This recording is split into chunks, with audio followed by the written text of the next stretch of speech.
الحمدللہ الحمدللہ الذی ذی العزت والعلا والصلاة والسلام علی سید الانبیاء شمس الضحیٰ بدر الدجا نور الہدی منبع الجود والعطا اما بعد اعوذ باللہ من الشیطان الرجیم بسم اللہ الرحمن الرحیم والسابقون السابقون صدق اللہ العظیم ان اللہ وملائکتہ یصلون علی النبی یا ایہا الذین آمنوا صلوا علیہ وسلموا تسلیما الصلاۃ والسلام علیک یا سیدی یا رسول اللہ وعلی آلک واصحابک یا سیدی یا حبیب اللہ اللہم صلی علی سیدنا و مولانا محمد معدن الجود والکرم وعلی آلہ وصحبہ وبارک وسلم۔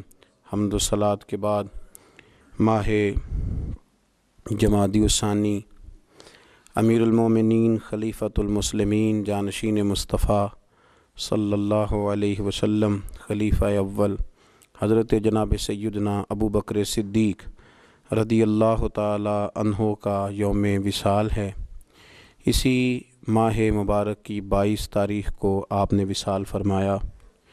اسی کی مناسبت سے ایک سلسلہ گفتگو حضرت ابو بکر صدیق رضی اللہ تعالیٰ عنہ کے اخلاق و تعلیمات اس عنوان سے شروع کیا جا رہا ہے۔ اللہ تبارک و تعالی ہمارا یہ نذرانہ بارگاہ صدیق اکبر میں مقبول فرمائے اور اللہ اسے قبول کر کے ہمارے لیے ذریعہ نجات اور توشہ آخرت بنائے۔ حضرت ابو بکر صدیق کے بارے میں امت جانتی ہے کہ آپ سابقون الاولون میں سے ہیں۔ جن لوگوں کو قرآن مجید نے کہا والسابقون السابقون، وہ جو سبقت لے جانے والے تھے وہ سبقت لے ہی گئے، یہ سبقت لے جانے والوں میں سے ہیں۔ حضرت ابو بکر صدیق رضی اللہ تعالیٰ عنہ کے اخلاق میں، تعلیمات میں جو چیز سب سے زیادہ نمایاں ہے، جو سب سے زیادہ اعلیٰ ہے، جو سب سے زیادہ عرفہ ہے، وہ یہ ہے کہ ان کے جلووں میں، ان کے اخلاق میں نبی پاک علیہ الصلاۃ والسلام کی سیرت کا مکمل عکس دکھائی دیتا ہے۔ انہوں نے اپنے آپ کو نبی پاک صلی اللہ تعالیٰ علیہ وسلم کی مقدس سیرت کے مطابق ڈھال لیا تھا۔ اٹھنا، بیٹھنا، چلنا، بولنا، وہ سمجھ گئے تھے کہ اللہ کے نبی صلی اللہ علیہ وسلم کے رضا کیا ہے۔ کوشش کرتے تھے کہ زیادہ بحث نہ ہو بلکہ جو حضور فرما دیں، آپس میں اس پر زیادہ تکرار نہ کی جائے بلکہ سنا جائے اور فوراً اس پر عمل کیا جائے۔ صحابہ ایسا کرتے بھی نہیں تھے، لیکن ہمارے زمانے میں کچھ باتوں پر بحث ہوتی ہے، تکرار ہوتی ہے۔ جناب ابو بکر صدیق رضی اللہ تعالیٰ عنہ کا مطمع نظر تھا کہ جو محبوب فرما دیں، جس وقت فرما دیں، جس حال میں فرما دیں، اس پر عمل کرنا۔ نبی پاک صلی اللہ تعالیٰ علیہ وسلم نے حضرت ابو بکر صدیق رضی اللہ تعالیٰ عنہ کی اس بات کو اعزاز کے طور پر بیان فرمایا، ان کی فضیلت کے طور پر بیان فرمایا۔ سرکار فرمانے لگے، میں نے جس کے سامنے بھی دین پیش کیا ہے اس نے دلیل مانگی ہے، فرمایا یہ میرا ابو بکر ہے۔ میں نے اس کے سامنے دین پیش کیا، اس نے دلیل نہیں مانگی، فوراً کلمہ پڑھا اور مسلمان ہو گئے، فوراً مسلمان ہو گئے۔ تو حضرت ابو بکر صدیق رضی اللہ تعالیٰ عنہ نے اپنے آپ کو اللہ کے پیارے محبوب صلی اللہ علیہ وسلم کی رضا کے اندر ڈھال لیا تھا۔ وہ سمجھ گئے تھے کہ محبوب کریم کی رضا کس بات میں ہے، حضور کیا چاہتے ہیں، کیا فرماتے ہیں، کیا پسند کرتے ہیں، کس انداز میں حضور خوش رہتے ہیں، کہاں نبی پاک صلی اللہ علیہ وسلم کو کوئی بات ناگوار گزرتی ہے، کہاں مزاج مبارک پر کوئی چیز ایسی ہے جو پریشان کرتی ہے۔ مکمل عکس تھے وہ حضور کی سیرت کا، نبی پاک کی رضا کا۔ جب اللہ کے پیارے حبیب صلی اللہ تعالیٰ علیہ وآلہ وسلم تشریف لے گئے اور نبی پاک صلی اللہ تعالیٰ علیہ وعلی آلہ وصحبہ وبارک وسلم غار حرا میں وقت گزارا اور پہلی وحی حضور پہ نازل ہوئی، تو قرآن مجید کی ایک تاثیر تھی، اس کی ایک شدت تھی کہ اللہ کے محبوب علیہ السلام کے وجود اطہر پر اس کا اثر محسوس ہوا۔ سرکار جب گھر آئے اور جناب خدیجۃ الکبریٰ رضی اللہ تعالی عنہا کو کہا کہ مجھے چادر اڑا دو، مجھے چادر اڑا دو، اور اپنی اس کیفیت کا اظہار فرمایا تو حضرت ختیجۃ الکبریٰ رضی اللہ تعالیٰ عنہ نے نبی پاک علیہ السلام کے 5 اوصاف گنوائے۔ یا رسول اللہ صلی اللہ علیہ وسلم، آپ کے اخلاق میں یہ 5 چیزیں پائی جاتی ہیں، اللہ کبھی بھی آپ کو رسوا نہیں کرے گا، اللہ تبارک و تعالیٰ آپ کو شان عطا کرے گا۔ 5 چیزیں گنوائیں حضرت ختیجۃ الکبریٰ نے۔ وہ 5 چیزیں کون سی تھیں؟ فرمایا مجھے اللہ کی قسم، اللہ آپ کو ہرگز بھی شرمندہ نہیں کرے گا۔ پہلی بات یہ ہے کہ آپ صلہ رحمی کرتے ہیں، رشتہ داروں سے اچھا سلوک کرتے ہیں۔ دوسرا فرمایا آپ کمزوروں کا بوجھ اٹھاتے ہیں، اور تیسرا فرمایا آپ ناداروں کی مدد کرتے ہیں، اور چوتھا فرمایا آپ بڑے مہمان نواز ہیں، اور 5واں فرمایا جب کوئی مصیبت میں ہوتا ہے تو محبوب آپ ان کے کام آتے ہیں۔ یہ 5 آپ کے اندر وہ اخلاق عالیہ ہیں جن کی بنیاد پر میں کہتی ہوں کہ اللہ آپ کو عزتیں ہی عطا فرمائے گا، بلندیاں ہی آپ کا نصیبہ ہوں گی۔ یہی ان باتوں سے میں نے دیکھا ہے۔ حضرت سیدنا ختیجۃ الکبریٰ رضی اللہ تعالی عنہا کا یہ قول بخاری شریف میں موجود ہے، اور اسی بخاری میں حضرت ابو بکر صدیق رضی اللہ تعالیٰ عنہ کے بارے میں ابن دغنہ نے ایک بات کہی تھی۔ جب آپ مکہ چھوڑ کے جانے لگے کافروں کی سختیوں سے پریشان ہو کر، تو ابن دغنہ نے آپ کو کھڑا کر لیا اور کہنے لگا ابو بکر آپ نہ جائیں۔ کیوں؟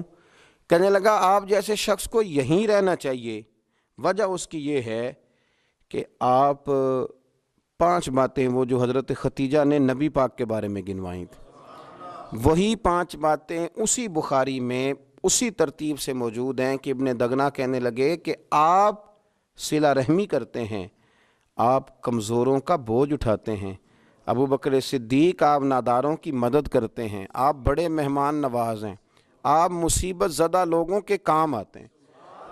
وہ 5 باتیں جو حضور کی سیرت مبارکہ کا عکس کے طور پر حضرت ختیجہ نے بیان کی، وہی جلوے ابن دغنہ نے جناب ابو بکر صدیق کے بیان فرمائے۔ وہی عکس، وہی رنگ، کچا رنگ للاری والا جڑا چڑھدا لیندا رہندا، اے عشق تیرے دا رنگ محمد چڑھ جائے پھر نہیں لیندا۔ تو وہی کیفیات، وہی عکس سیرت حضرت ابو بکر صدیق میں پایا جاتا تھا۔ صلح حدیبیہ کے موقع پر جب کافروں نے سخت اور صبر آزمائش شرطیں رکھی، حضرت عمر پریشان ہو گئے۔ کچھ ایسی باتیں تھیں جو عقل میں نہیں آتی تھیں، پریشان ہو گئے، جا کے عرض کی یا رسول اللہ صلی اللہ علیہ وسلم آپ بھی سچے ہیں، قرآن بھی سچا ہے، اسلام بھی سچا ہے۔ استفہامیہ انداز میں پوچھا تو یا رسول اللہ صلی اللہ تعالیٰ علیہ وآلہ وسلم یہ دشمن باطل پہ ہیں تو پھر ہم دب کے صلح کیوں کر رہے ہیں؟ تو نبی پاک صلی اللہ علیہ وسلم نے فرمایا میں اللہ کا رسول ہوں، میں اس کی نافرمانی نہیں کرتا، وہ میری مدد کرے گا۔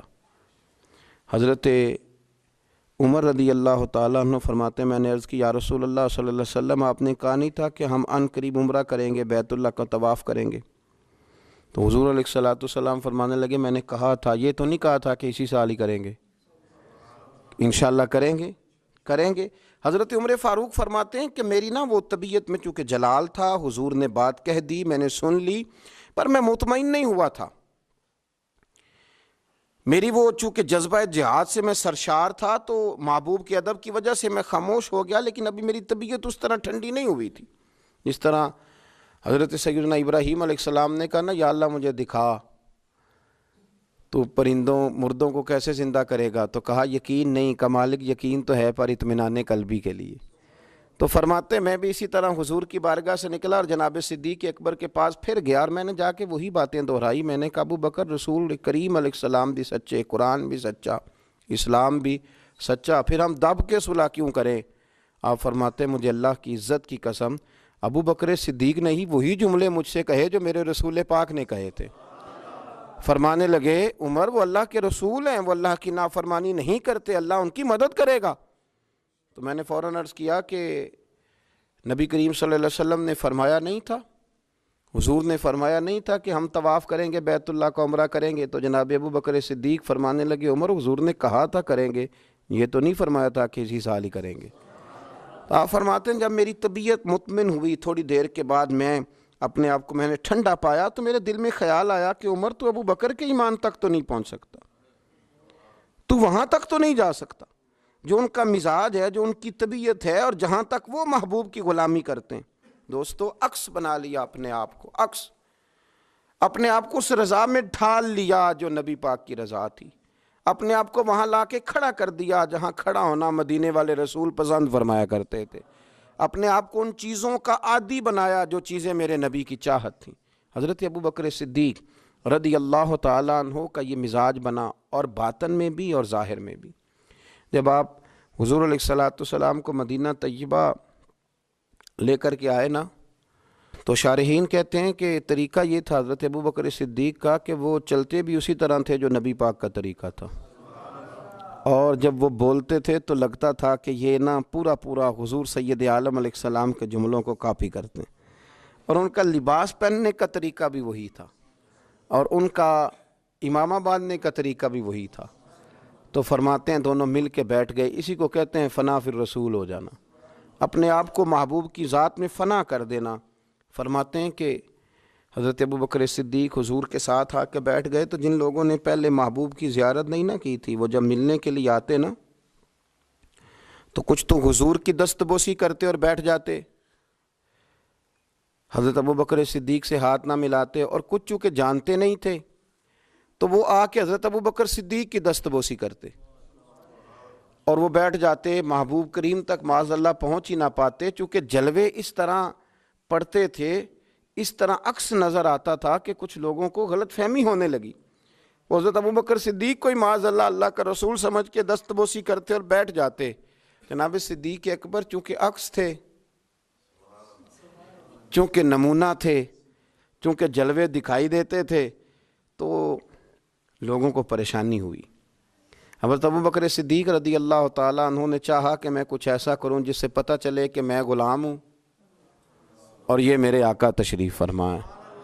آپ فوراً اٹھے، اپنی چادر اپنے کندھوں سے اتاری اور نبی پاک پہ یوں کر کے انہوں نے سایہ کر دیا۔ دھوپ زیادہ تھی، حضور پہ سایہ کر دیا تاکہ پتہ چلے کہ سایہ کرنے والا کوئی غلام ہے، اور جن پر سایہ کیا جا رہا ہے وہ آقا ہیں، سایہ کرنے والا غلام ہے۔ یہ رنگ اختیار کیا چونکہ وہ جلوہ تھا نا، وہ حسن تھا، وہ کیفیات تھیں، وہ اس کا پورا مزہ تھا۔ یہاں بزرگوں نے ایک اور لطیف بات لکھی ہے، وہ کہتے ہیں میرے محبوب نا بدلے بڑے بڑے بڑھا کے دیتے ہیں، وفاؤں کا اجر بڑا شاندار دیتے ہیں۔ حضرت صدیق اکبر نے تھوڑی دیر کے لیے اللہ کے رسول پر چادر کا سایہ کیا تھا، محبوب کریم نے قیامت تک کے لیے ان کی قبر پہ اپنے گنبد کا سایہ کر دیا، قیامت تک سایہ کر دیا ہے ان کے گنبد کا۔ جو وہاں جائے گا وہ جناب محبوب کریم پہ سلام عرض کرے گا تو پھر بارگاہ صدیقی میں بھی سلام عرض کرے گا۔ میرے عزیزو، عکس بنا لینا اپنے آپ کو، اور رسول اللہ صلی اللہ تعالیٰ علیہ وسلم کی غلامی کا پورا لبادہ اوڑھ لینا۔ ان کو سمجھ آ گئی تھی کہ حضور کی رضا کس چیز میں، وہ جان لیتے تھے، وہ سمجھ جاتے تھے، وہ ان چیزوں کو پرکھ لیتے تھے۔ جو لوگ دیر سے سمجھتے تھے وہ جلدی سمجھ جاتے تھے۔ حضور کے وصال مبارک کا وقت آیا تو نبی کریم صلی اللہ تعالیٰ علیہ وسلم نے نا صحابہ سے بات کی، نام نہیں لیا، ذرا سمجھنا۔ حضور فرمانے لگے اللہ نے اپنے ایک بندے کو اختیار دیا ہے، چاہے تو وہ دنیا میں رہے اور چاہے تو اپنے رب کریم کی بارگاہ میں حاضر ہو جائے۔ اللہ نے اپنے ایک بندے کو اختیار، اس بندے کا نام نہیں لیا، بس محبوب کی زبان سے جو جملے نکلے تو پیچھے بیٹھے تھے جناب صدیق اکبر رونے لگے، آنسو ٹپکنے لگے، داڑھی بھیگنے لگی۔ لوگوں نے پوچھا آپ کیوں رو رہے ہیں؟ حضور علیہ السلام نے تو فرمایا اللہ نے ایک بندے کو اختیار دیا۔ فرمایا تم نہیں سمجھے، میں تو سمجھ گیا ہوں نا، اللہ کے رسول اپنی بات کر رہے ہیں۔ اتنے شناسا تھے کہ حضور سید عالم علیہ الصلوۃ والسلام کی رضا کو فوراً پا لیتے تھے۔ دعا ہے عرش کا مالک ہمیں بھی ان کے عشق کی خیرات عطا فرمائے۔